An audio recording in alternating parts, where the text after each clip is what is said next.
He is the Home Minister, sir. गलत बात बोल रहे हैं। आप कल्पना कर सकते हैं, आप बिना सोच समझ के जो इस्तेमाल कर रहे हैं, बहुत गलत बात बोल रहे हैं। आप गोली चला रहे हैं, ये कोई छोटा मोटा चीज नहीं है। ये तो देखिए कितना गलत बात बोला अध्यक्ष।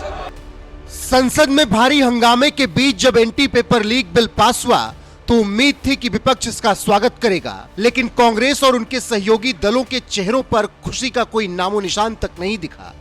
जिस बिल से देश के लाखों युवाओं का भविष्य सुरक्षित होना था, उस पर भी पूरा विपक्ष संसद ठप करने में लगा रहा और वो काकरोचों के नेता भी इस बिल पर नाक बहुत सिकोड़ रहे हैं।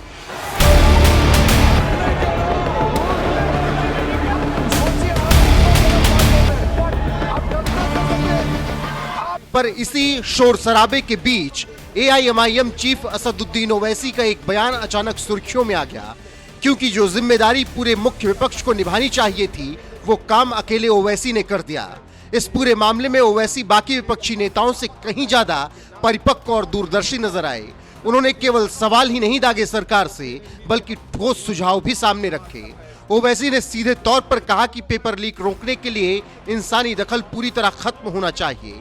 उन्होंने सरकार को सलाह दी कि एआई आधारित एक ऐसा क्वेश्चन बैंक तैयार हो जिसमें 1 लाख से ज्यादा सवाल हों, साथ ही सेंटर पर बायोमेट्रिक वेरिफिकेशन किसी भी हाल में फेल ना हो।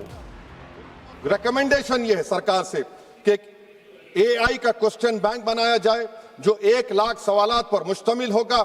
इसमें कोई ह्यूमन इंटरफेस ना होना चाहिए और एनटीए का chairman, DG, secretary, exam controller, service IAS क्यों नहीं होता है? और फिर एग्जामिनेशन सेंटर पर मैडम बायोमेट्रिक क्यों फेल होता है? जब बायोमेट्रिक फेल होता है तभी जाकर ये पेपर लीक होता है। और मैडम इसमें विजिल ब्लोअर्स का, मैडम खत्म कर रहा हूं, इसमें विजिल ब्लोअर्स का कोई जिक्र नहीं है। जैसा शशिकांत सिकर का पुलिस ने एफआईआर नहीं लिया, नीट सीबीएस यूजीसी नीट का सीबीएसई में दीपक ठाकुर, ये कुछ नहीं लिया गया। आखिर में मैडम ये सरकार ये कानून लाकर देश की आवाम को, नौजवानों को पैगाम दे रही है, तुम रोड पर निकल कर आओ, हम डरेंगे।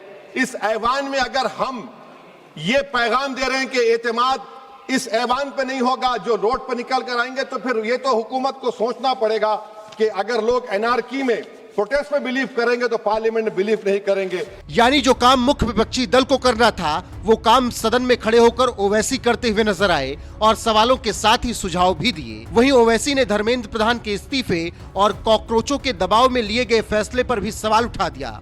ओवैसी का मानना है कि जिस तरह से सरकार कॉकरोचों के दबाव में आकर कानून ला रही है, उससे युवाओं के बीच ये गलत संदेश जा रहा है कि सड़क पर उतरने से हुकूमत अपने आप झुक जाएगी।